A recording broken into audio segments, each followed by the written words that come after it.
مسؤلین دلته نه ودرېږي، مسؤلین دلته ونه، مسؤلین دلته مه پرېږدئ. کار دې کېږي که نه کېږي؟ د مشکل خو نشته.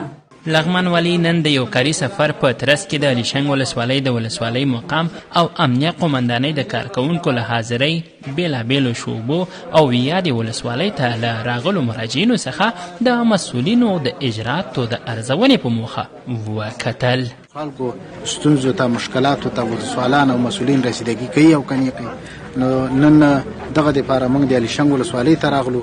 اول خو دا ټول دفترونه چک کړل او اجري مو کتله چې کوم کسان غیر حاضر وو هغه هم غیر حاضر کړل، او کوم کسان چې حاضر وو هغوی ته هم توصیه وکړه چې خپل مسؤلیت وپېژني او د خلکو خدمت وکړي.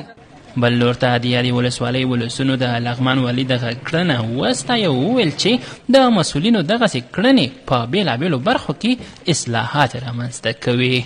دا ډېر ښه اقدام دی.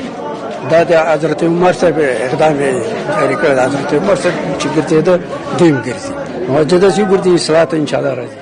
را به ویلې خالي سلا به یې کړي او ما ته به د اطمینان به درته ورکړي دی. ما ته که پر ما نه خوشحاله شوم نن داسې شوه که په ما باندې چې د اختر ورځ وي، ځکه چې د ما غږ واورېدل شو. دا یادونې وړ ده چې وړاندې تر دې د لغمان والي د کرغیو او الینګار ولسوالۍ څخه هم نظارت ترسره کړی و چې دا لړۍ په دغه ولایت کې لا روانه ده. فریدون سمیم د افغانستان ملي ټلویزیون لغمان د الیشنګ ولسوالۍ.